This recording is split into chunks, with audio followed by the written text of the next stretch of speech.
Boche gold and diamonds. Buy now pay later. ചരിത്രത്തിൽ ആദ്യമായി കലാമണ്ഡലത്തിൽ ഭരതനാട്യം പഠിക്കാൻ ആൺകുട്ടിയെത്തി. പിറവം മാമലശ്ശേരി എൽദോന്റെയും മാതാവ് ഹണിയുടെയും മകനായ ഡാനിയൽ എൽദോയാണ് 11ാം വയസ്സിൽ പഠിക്കാനെത്തിയത്. കലാമണ്ഡലത്തിലെ ഭരതനാട്യം അധ്യാപകനായ ഡോക്ടർ RLV രാമകൃഷ്ണന്റെ ശിക്ഷണത്തിലാണ് ഭരതനാട്യം പഠിക്കുന്നത്.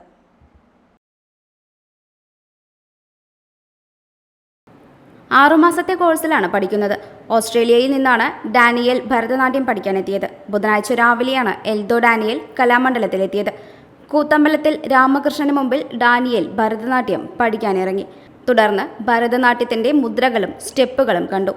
ഡാനിയലും ഭരതനാട്യ ചുവട് വെച്ചപ്പോൾ കലാമണ്ഡലത്തിന്റെ ചരിത്ര മുഹൂർത്തം കൂടിയായത്. കലാമണ്ഡലത്തിൽ ആൺകുട്ടികൾക്ക് ഭരതനാട്യം പഠിക്കാൻ അവസരമുണ്ടായിരുന്നില്ല. കഴിഞ്ഞ വർഷം മുതലാണ് ആൺകുട്ടികൾക്കും ഭരതനാട്യം പഠിക്കാൻ കലാമണ്ഡലം അവസരം ഒരുക്കിയത്. എന്നാൽ കഴിഞ്ഞ വർഷം ആൺകുട്ടികൾ പഠിക്കാനെത്തിയില്ല. ഈ വർഷമാണ് ആൺകുട്ടി എത്തുന്നതെന്ന് Kalamandalam registrar doctor P. Rajesh Kumar പറഞ്ഞു. കലാമണ്ഡലത്തിനോട് നന്ദിയുണ്ടെന്ന് ഡോക്ടർ RLV രാമകൃഷ്ണൻ പറഞ്ഞു. മോഹം ഡാനിയലിൻ്റെ ഞാൻ ഈ അടുത്ത ഓസ്ട്രേലിയൻ പരിപാടിക്ക് പോയപ്പോൾ എൻ്റെ നൃത്ത പരിപാടി കാണാൻ വരികയും അന്ന് അവിടുത്തെ നൃത്ത പരിപാടിയിൽ ഒരു ചെറിയൊരു ഐറ്റം അന്ന് പഠിക്കുകയും ചെയ്തിരുന്നു. ബേസിക്കലി ഡാനിയൽ നേരത്തെ നൃത്തം പഠിച്ചിട്ടുണ്ട്.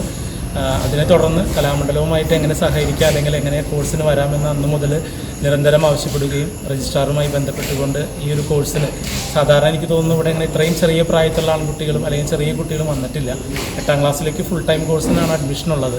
അപ്പോൾ ഷോർട്ട് ടൈം കോഴ്സിന് ആദ്യമായിട്ടൊരു കുട്ടി ചേരുകയാണ്. അതിൻ്റെ വളരെയധികം സന്തോഷമുണ്ട്. ആദ്യമായി കലാമണ്ഡലത്തിലെത്തിയ ഭരതനാട്യം വിദ്യാർത്ഥിക്ക് എല്ലാവിധ അഭിനന്ദനങ്ങളും അറിയിക്കുകയാണെന്ന് കലാമണ്ഡലം നൃത്ത വിഭാഗം മേധാവി കലാമണ്ഡലം സംഗീത പ്രസാദ് പറഞ്ഞു. അപ്പോൾ ഡാനിയലിന് വ്യക്തമായിട്ട് ഒരു തീരുമാനം ഉണ്ട്, അവന് ഒരു നർത്തകനാവണം, അത് ഭരതനാട്യം തന്നെ വേണമെന്ന് നല്ലൊരു തീരുമാനത്തോടു കൂടിയാണ് ഡാനിയലിവിടെ ഒന്ന് ചേർന്നിരിക്കുന്നത്. ഞങ്ങളെ സംബന്ധിച്ചപ്പോൾ മാഷ് പറഞ്ഞ പോലെ ആദ്യത്തെ ഒരു അനുഭവം തന്നെയാണ് ഈ പ്രായത്തിലൊരു കുട്ടി എനിക്ക് ഷോർട്ട് കോഴ്സ് ഇവിടെ ചേർന്ന് പഠിക്കണമെന്ന് പറഞ്ഞിട്ട് വരുന്നത്.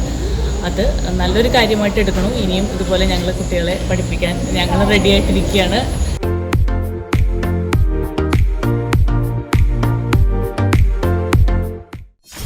.view ന്യൂസ്, കാഴ്ചകളാണ് ലോകം, കണ്ടു തുടങ്ങുക.